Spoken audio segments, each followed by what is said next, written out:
Ito ang inyong lingkod na nagbabalik upang magbigay ng mga balitang walang bias at pawang katotohanan lamang. Ito ang Payang Pinas. Ngunit bagong lahat, kung bago ka pa lamang sa ating channel ay syempre huwag mong kakalimutan na mag-subscribe muna, pindutin ang notification bell at piliin ang all upang lagi kang maging updated sa ating mga bagong videos na ina-upload araw-araw.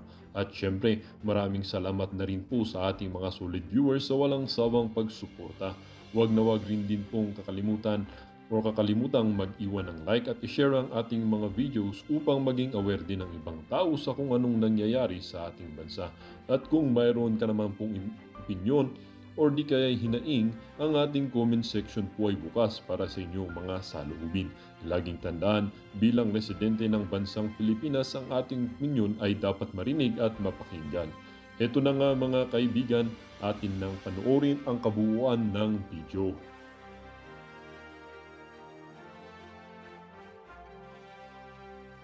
Made a statement already. Sabi na we have no direct evidence. Bantag. Maraming statements in the past 2 weeks si Bantag na lalabas daw siya and he will surrender himself if mag-resign si DOJ Secretary Boying Remulla. They are complaining na masyado namang halata daw na bias ang Department of Justice sa kanila. Unang-una daw, yun na lang pagsiserve ng subpoena. Dinala dun sa last known of address, pero wala namang iniwan na kopya. Wala rin yung mga attachments.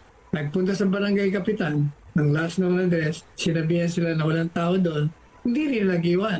Alam naman nila na nasa Baguio. Pangalawa, sabi nila, yung mga ni-raise ni DG Bantag na mga issue against Secretary Remulla, hanggang ngayon hindi sinasagot. Napakaganda mga kaibigan ng ating talakay ngayong gabi. No? Ang tanong po guys may tanong lang po tayo. Alright? Bahala na kayong sumagot. Okay? Sino ang most guilty dito mga kaibigan? Okay? Sino ang pinaka-guilty dito? Si Secretary ba? Si SOJ ba? Or si General Bantag? Mamaya po sagutin niyo po yan. Habang nag-ano po tayo guys, pakisagot lang po no. Kasi po, pakikinggan po natin itong napakagandang interview po ni Attorney Sal Panelo, no? Dito natin malalaman mga kaibigan. Dito natin malalaman yung buong story po guys. Kung bakit kailangan talaga nilang i-eliminate si Bantag at kung bakit ang pinaka-guilty po dito guys, ang secretary. Hindi po si Bantag mga kaibigan. Dahil marami po talagang mga lapses sa batas na hindi napaliwanag at hindi po nasagot ng Department of Justice Secretary. Na dapat naman talaga or kumbaga ano yan ano ng SOJ yan Trabaho niya yan. Na sumagot talaga siya. Hindi naman pwedeng hindi niya sasagutin na lahat mga tanong. Kaya nga naging secretary ka dyan Pero ang sabi ni Atty. Panelo dito mga kaibigan, hanggat hindi niya sinasagot yan, ang paniniwalaan po ng mga tao ay si General Bantag. So, therefore, I conclude, wow, English na si General Bantag, wala talaga siyang kasalanan mga kaibigan. Hindi po siya guilty guys. Siya ang pinaka not guilty dito. Diba? Kung titingnan niyo mabuti mga kaibigan, hindi po guilty si Bantag. Ngayon, kung sino yung guilty, alamin po natin mamaya. Pero bago lahat, kung bago pa lang kayo sa aming channel, mag-subscribe na po tayo mga kaibigan. Huwag niyo kalimutan mag-comment, like, at paki-hit yung notification bell. At paki-hit yung notification bell para updated kayo sa aming mga bagong videos. ADF 2.0 po ang aming FB page. Follow, like, and share ng mga videos. At eto na nga mga kaibigan, nako. Grabe po guys ang balita, no? Ewan ko kung nalaman niyo na to. Tatlo po, no? Itong tatlong Itong tatlong gang member sa Bilibid. Umamin na po mga kaibigan na sangkot sila doon sa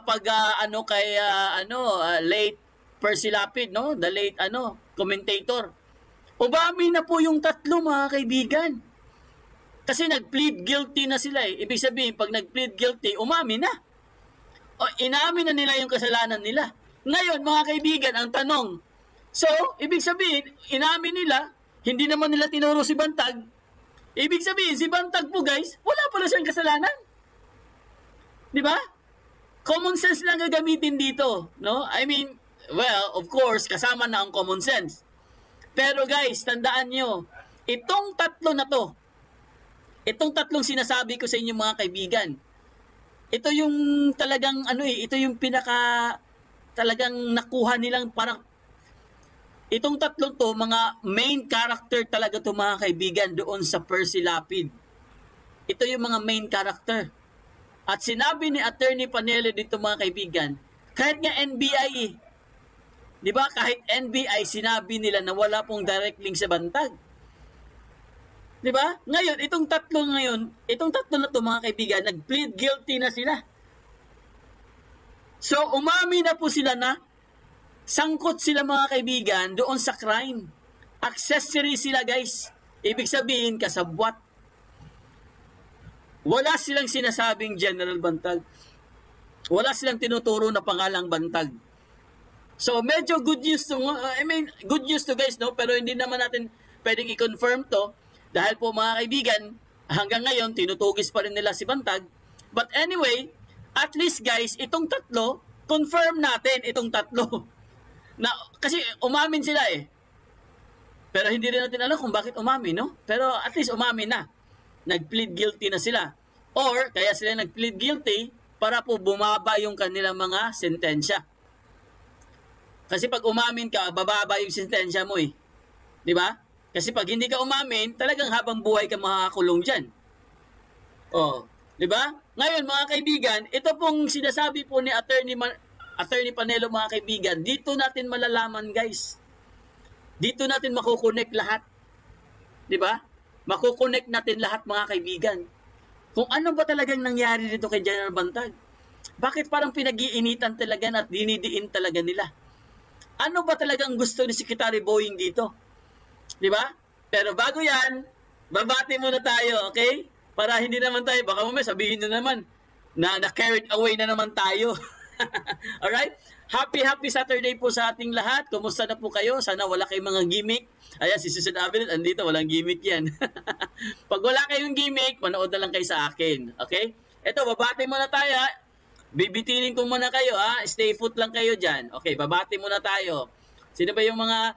Ayan, si Margarita Libon. Gandang gabi po din sa mga Bantag supporters.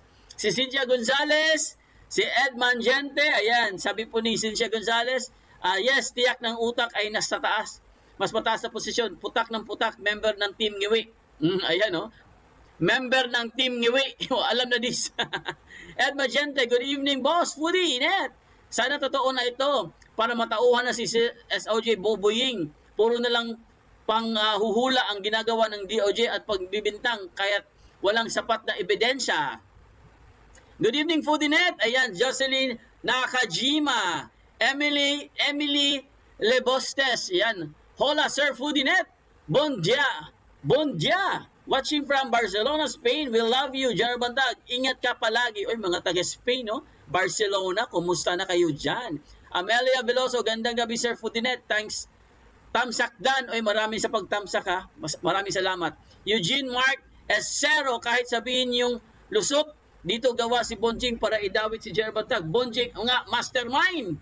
Leonida Potosa, Victoria Galvez, Nena Esteban, Judge Lopez. May bagong pasabog si Maharlika, may nahuling gun runner sa Cavite Indian National at inaarbor ng mataas na opisyal ng PCSO at binabanggit si naku, yare! Judge Lopez, wala pa raw na mainstream media. Adele Bautista, hello everyone. Ayan, Corazon Austero, Violeta Galvan, dami na pala nagantay, pasensya na kayo ha. Naomi Paloma, Susan Aviles, ayan, good evening po, idol po din sa lahat ng happy weekend. Happy weekend po sa ating lahat. Ayan, Jen Sotero.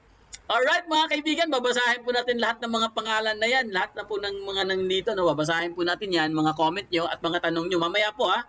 Kaya huwag nyong kalimutang sumagot kung sino ang pinaka-guilty dito. Si SOJ ba or si General Bantag? Ha? Huwag nyong kalimutang sumagot. Mamaya na yan ha, mamaya na. Sino pa? Joms Firm Vlogs. Hello Sir Foodie at sa lahat. Hashtag Bantag. Ayan, Nilbert Badiles. Clarita Legaspi, Aziward Ayuban Channel, ako Solid Bantag, Teves for Senator, Joey Sarte, Sharon Tan, may breaking news si Madam Maharlika. Sir Fudi, mukhang related sa mga ngiwik. Oo nga, alam ko na, no? Grabe yun. Ayan, Nilbert Badilla, salamat Ma'am Susan Aviles. Ayan po mga kaibigan. Tuloy-tuloy lang po tayo guys, no? Ito ha, panoorin muna natin to bago natin tuloy ang pasabog ni Attorney Panelo. Ito ha, panoorin na natin guys. Ready na ba kayo?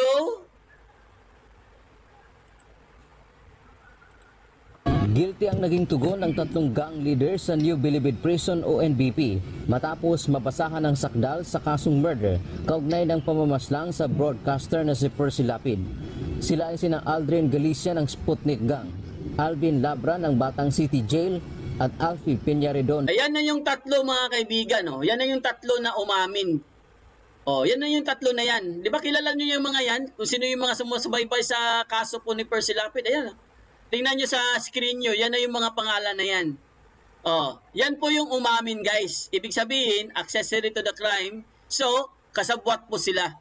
Pero wala po silang sinasabi na bantag. Pati yung mastermind wala. So, ibig sabihin mga kaibigan, lusot po si bantag dito guys.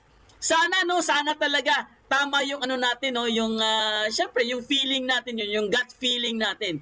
Sana po tama guys, no. Kasi sa totoo lang mga kaibigan, pag ang isang tao kasi guys, nag-plead guilty, ibig sabihin, inako na niya yung kasalanan. Ganun yun. So, wala naman silang in-involve na ibang pangalan eh. Ibig sabihin guys, sila lang talagang tatlo. Ayan na oh, nakalagay sa screen oh. Oh, si Aldrin Galicia, Alvin Labra, ayan, si Alfie Peñaredonda. Ayan po ang tatlo na umamin na. Tuloy natin. Ng happy-go-lucky. Ayon sa kapatid ni Percy na si Roy Mabasa, umamin ang mga ito bilang accessory sa krimen para mapababa ang kanilang sentensya. Sila ay nahatulang mabilanggo ng mula 2 hanggang 8 taon.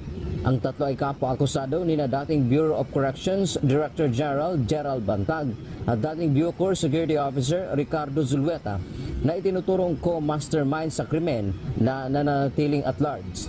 Ayon naman sa Department of Justice o DOJ, welcome development ang pag-amin ng tatlong akusado at ginawa nila ito para na rin sa kanilang sarili na mapababa ang sentensya bilang mga kasabwat sa krimen. Subalit hindi umano titigil dito ang DOJ hanggang sa mapanagot ang mga utak sa krimen dahil sa ganito lamang makakamit ang hustisya para sa biktima. Yan na naman kayo, Department of Justice. Pa-mastermind na naman kayo, pa-utak-utak na naman kayo. Kayo nga yun eh.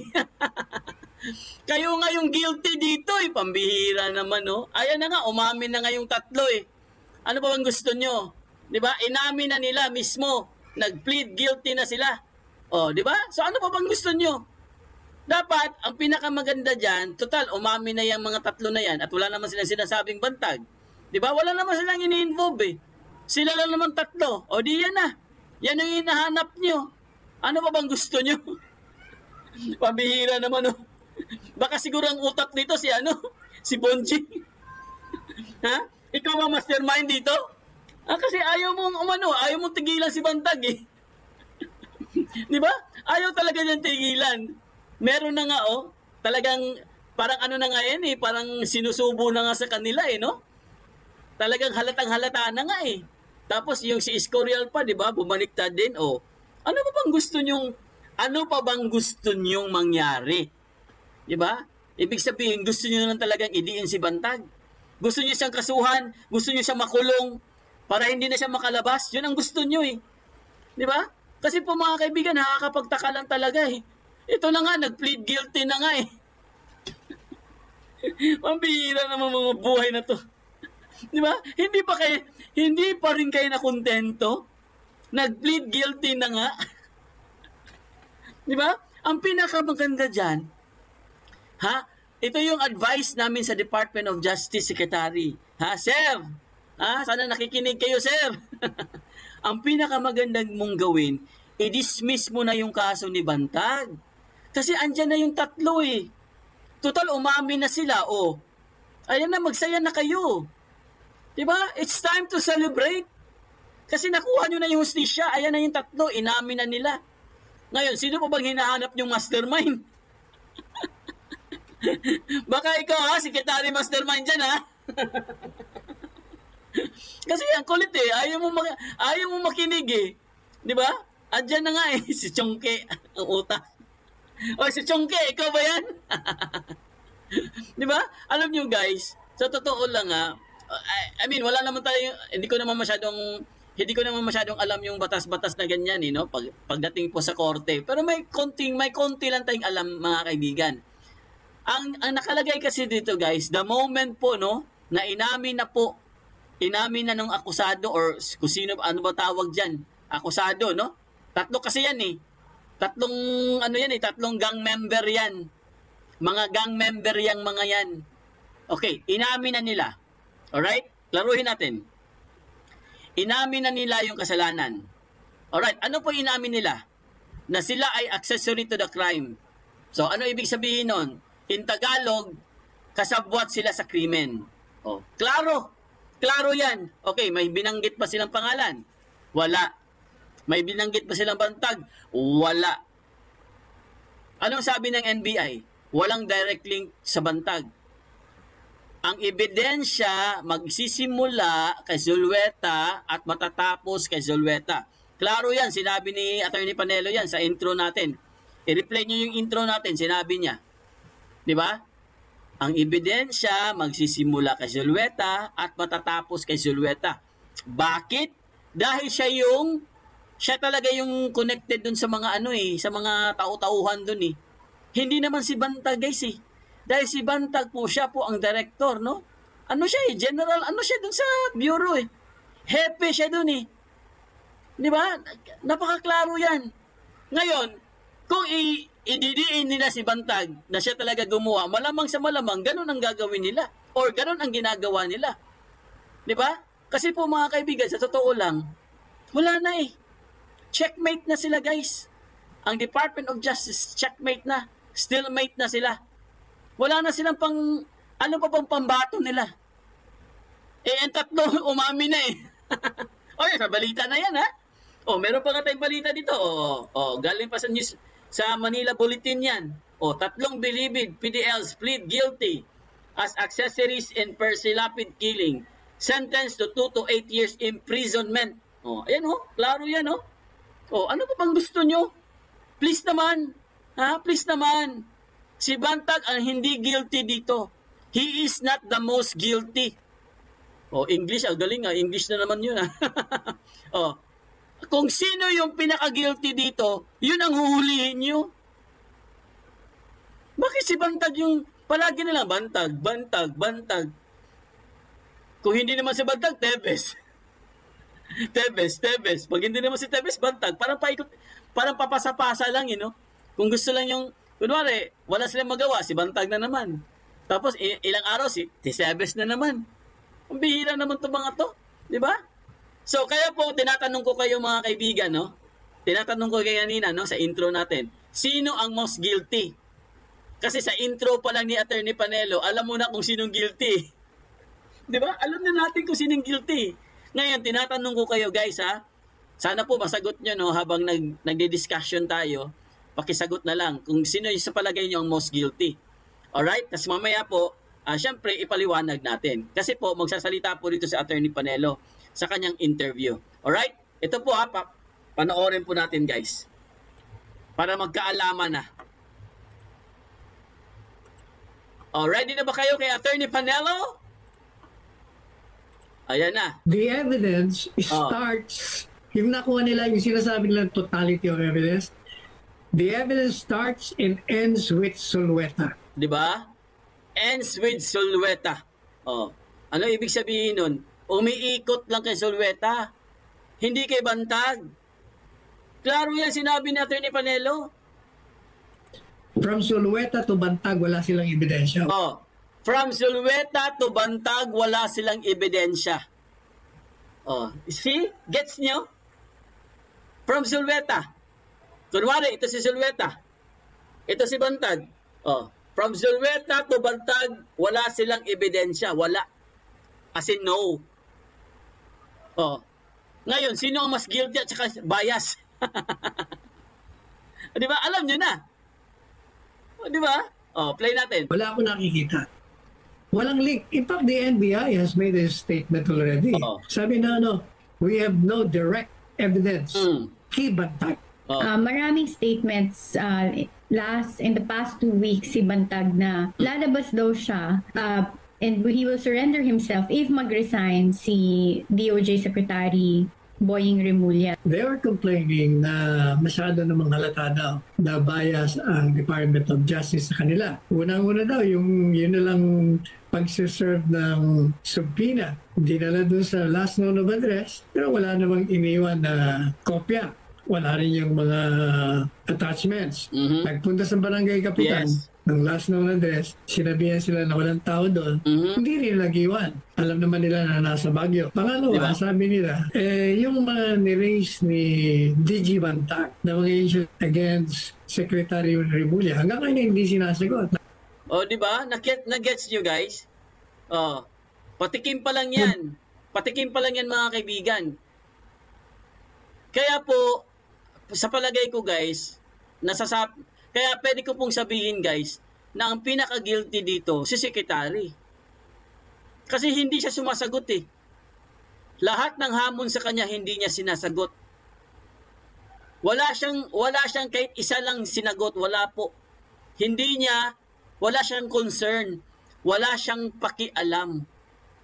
Kaya ang sabi ni Attorney Panelo, kung wala kang pakialam, Secretary, natural, yung mga tao maniniwala kay Bantag. Kasi wala siyang pakialam guys eh. Ni minsan, sa kaso po ni Percy Lapid, wala po siyang pakialam kung anong mangyari kay Bantag. Wala siyang pakialam. Basta kailangan, mapaalis niya si Bantag sa Bucor. Yun ang tingin ni Attorney Panelo eh. Di ba? Nagets niyo yung guys? Nagets niyo yung pakay niya? Yung target talaga niya si Bantag. Kasi po guys, kung talagang meron po silang concern sa kaso, no? Kay Percy Lapid, may concern sila na makuha yung hustisya.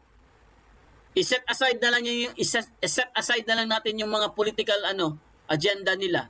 Kunwari, concern talaga sila kay Bantag, dapat matagal nang na-solve yung kaso niyan. 'Di ba? Dapat matagal na. Hindi na umabot ng siyam-siyam. Pero bakit umabot mo ng matagal? Pang ilang buwan na ngayon. Kaya umabot ng matagal yan dahil po kay Secretary. Kaya sabi ko sa inyo sino ang most guilty dito? Bahala na kayong musga. Ha? Bahala na kayong sumagot. Di ba?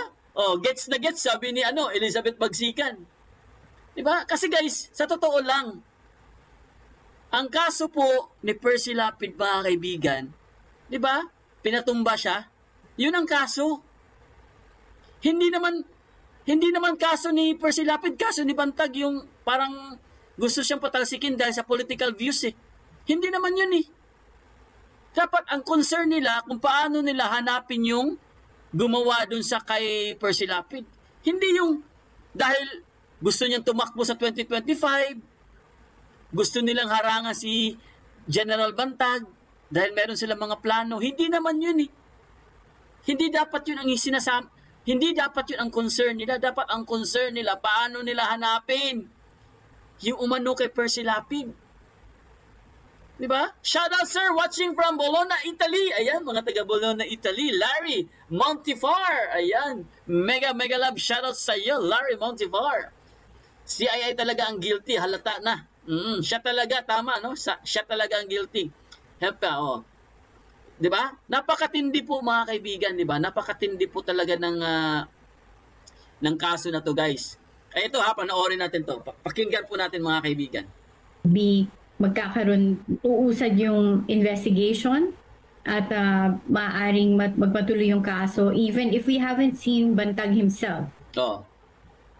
Yes. Kung yun ang maging desisyon nila, kikita na natin kung anong panig ni DG Bantag. But Attorney Sal, one of the things that also piqued my curiosity was maraming statements in the past 2 weeks si Bantag na lalabas daw siya and he will surrender himself if mag-resign si DOJ Secretary Boying Remulla. And he was saying na pagka daw kasi if as long as it's Secretary Remulla that's there, hindi daw magiging objective or unbiased yung trial. What can you say about that? Alam mo kasi, ang nagrereklamo yung mga abogado nila kasi kahapon yata, I received a text from them. They are complaining na masyado namang halata daw na bias ang Department of Justice sa kanila.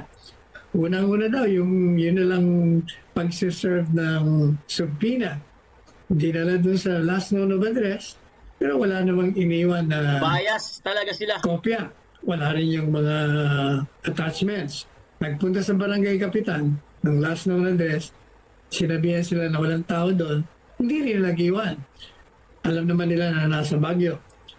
Pangalawa, sabi nila, yung mga ni-raise ni DG Bantag na mga issues against Secretary Remulla, hanggang kanya hindi sinasagot. Like for instance, kung matatandaan mo, sinabi ni Secretary Boying na on September 9, galit na galit daw itong si General Bantag. Hindi pa nga daw umaten ng graduation rites. So, mayroong graduation rites sa mga inmates noong September 9, ha?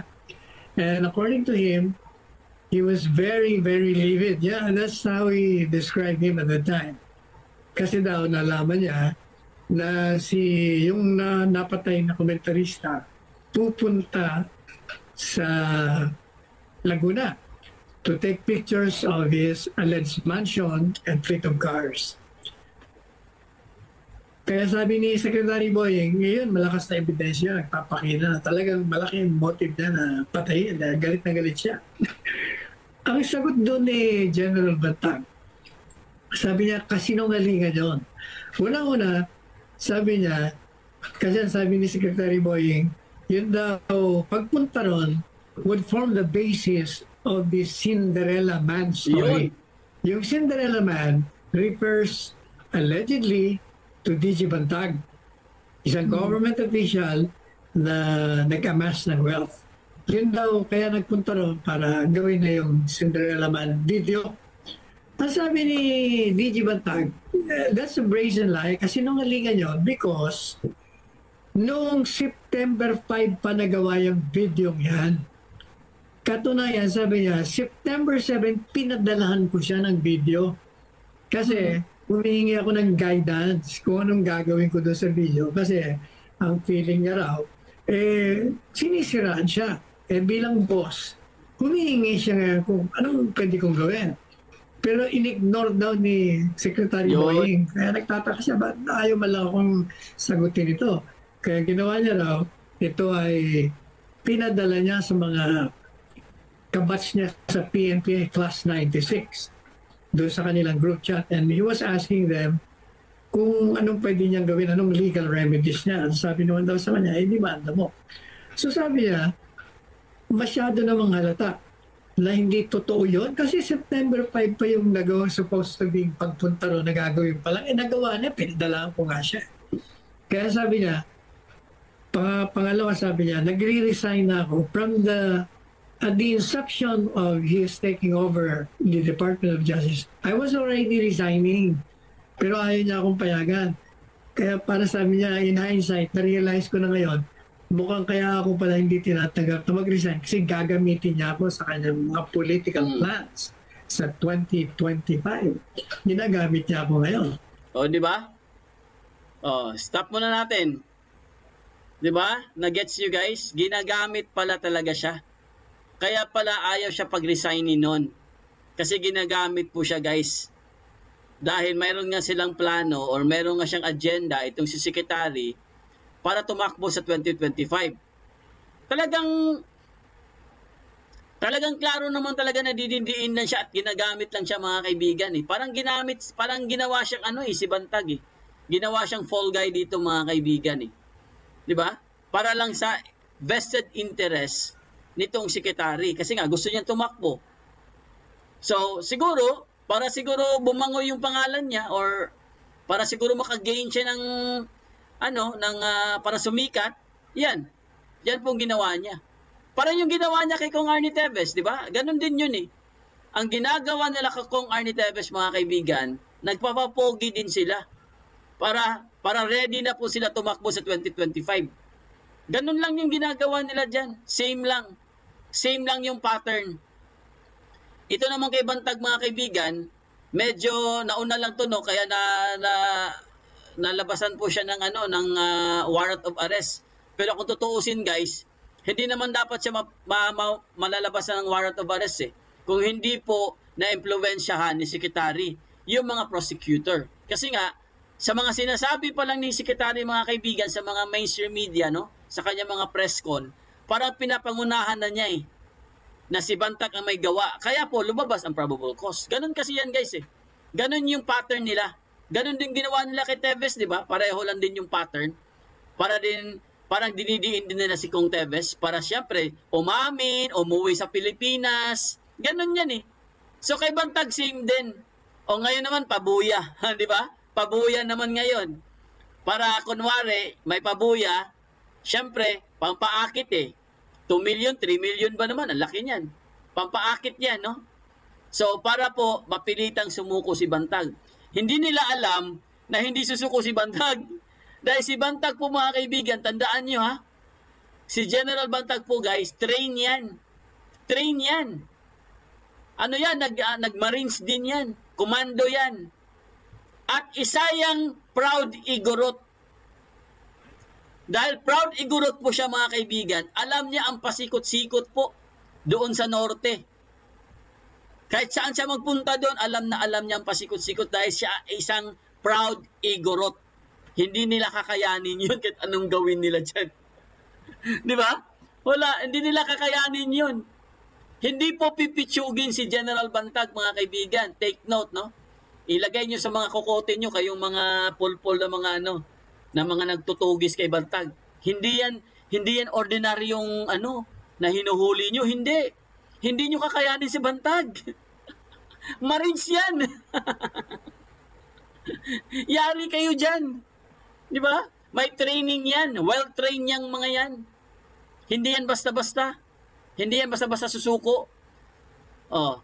Sabi ko nga sa inyo, isa siyang proud igorot eh. Siyempre, alam mo na kung anong siya, di ba? Alam niya ang pasikot-sikot sa bundok. Di ba?